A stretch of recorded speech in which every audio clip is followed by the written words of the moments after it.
The wind is really picking up out there tonight, isn't it? Listen to that whistle against the window pane. But in here, the fire is crackling, the coffee is hot, and we've got nowhere to be. Go ahead. Pull that blanket up a little higher. Get comfortable. It's just us tonight. Come sit with me a minute. Tonight, I don't want to talk about pine needles or that sap that gets stuck on your fingers for 3 days. Tonight, I want to talk about the future, or at least what we thought the future looked like back in 1959. I want to talk about the era of the aluminum forest.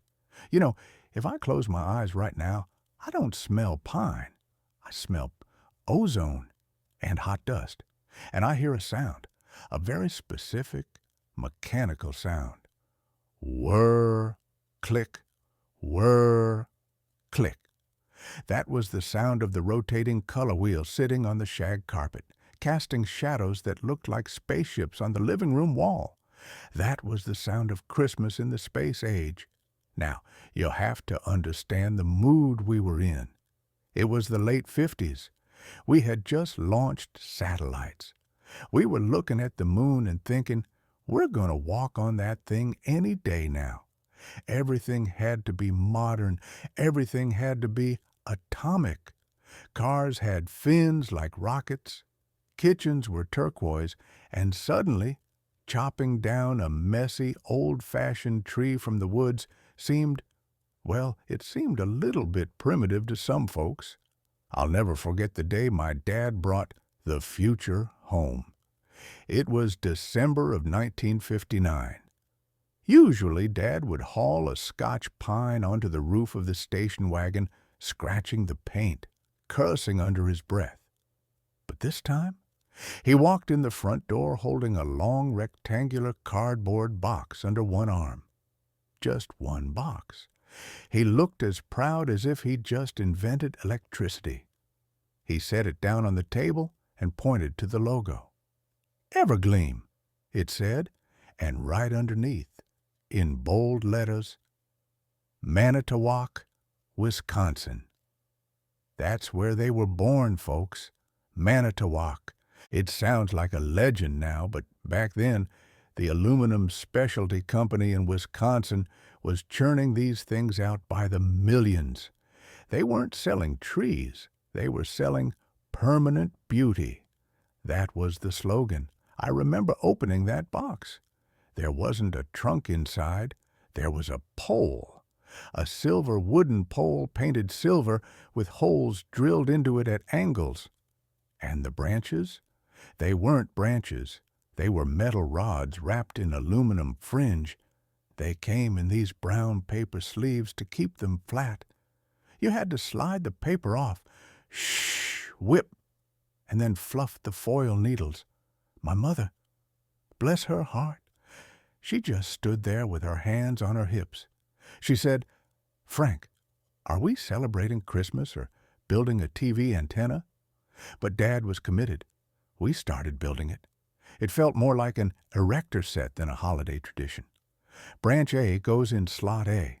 Branch B goes in slot B. When we finished, it stood there, 6 feet of shimmering, blinding silver. It didn't look like a tree found in nature. It looked like a tree found on Mars. And then came the most important rule. Dad looked at us very seriously, like a general briefing his troops. "Now listen," he said. "Do not, under any circumstances, put a string of electric lights on this tree." You know why, right? It was aluminum. Metal conducts electricity. If you wrapped a string of those old hot C7 bulbs around that metal tree and one wire was frayed, zap! You'd electrify the whole thing. The cat brushes against it, and suddenly the cat is part of the power grid. You could blow a fuse or worse, start a fire. So, how did we light it? That's where the magic happened. That's where the color wheel came in.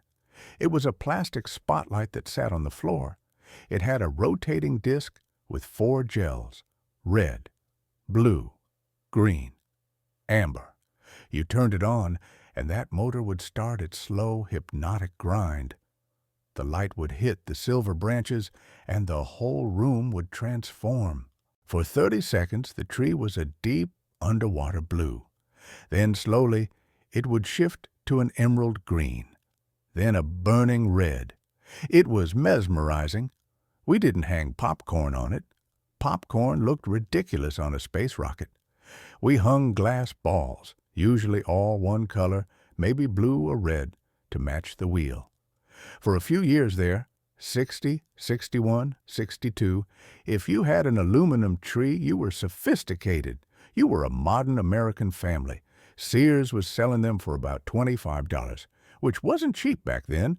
That's like $250 today. But people bought them, millions of them. We really thought, this is it.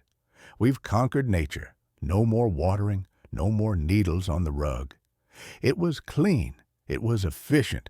It was a little bit cold, if I'm being honest. I remember sitting there in 1963, watching the wheel turn. Red, blue, green. It was beautiful, sure, but you couldn't smell it. You couldn't touch it without feeling like you were petting a kitchen appliance. And then it all ended. Do you know who killed the aluminum tree? It wasn't a scientist. It wasn't a politician. It was a cartoon character. December 1965. We all sat down to watch a new special on TV, A Charlie Brown Christmas. We watched Charlie Brown go to the Christmas tree lot, and there it was, a big, flashy, pink aluminum tree. And Lucy, remember Lucy? She tapped on it. Clang, clang. It sounded like a tin can. She said, "Get the biggest aluminum tree you can find, Charlie Brown, maybe painted pink." But Charlie Brown ignored it. He found that sad, tiny little real pine tree, the one that lost its needles when you looked at it. When he picked that real tree because it needed him, something changed in America that night. I swear you could feel it. Suddenly, our big, shiny, silver Evergleam in the corner, it didn't look like the future anymore. It looked commercial. It looked fake. The sales of aluminum trees tanked almost overnight after 1965. The company in Manitowoc stopped making them soon after. We packed ours up in 1966. Dad slid those branches back into the paper sleeves, put them in the box, and we went back to a real Scotch pine the next year. But you know what? Sometimes, late at night, I miss that whir, click. I miss the way the blue light made the living room feel like we were underwater. It was a strange time, a time when we thought technology could replace everything. We were wrong, of course, but boy, did we sparkle while we were trying. Now, I've got to ask you, and be honest with me here, are you a real tree family, dealing with the sap and the water? Or do you have an artificial one in the attic? And did anyone out there actually inherit one of those original Evergleams? If you did, don't throw it out. Collectors are paying a fortune for them now. Tell me in the comments, real, plastic, or aluminum. I read every single one. All right, folks, the fire's dying down. But let's see if your memory is heating up. 3 quick questions. Don't rewind. Just say the answer out loud. Question 1. In which city and state were the trees manufactured?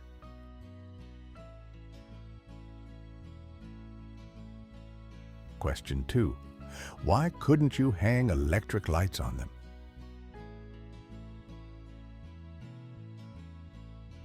Question 3. What TV special ended the aluminum tree trend? If you got all 3, you're sharp as a tack, sharper than those foil needles. If you missed one, well, maybe your color wheel was just stuck on amber. Try again tomorrow. The house is getting quiet now. I think I'll go check the window one last time. If you want to pull up a chair again tomorrow, go ahead and hit that subscribe button and ring the bell so you don't miss our daily visit. I'm here every single day keeping the coffee hot for you. You folks keep warm, keep your memories bright, and remember, it doesn't matter if your tree is silver, green, or pink. It's who you're sitting around it with that counts. This is Pop Pop, signing off. Love you all. Good night.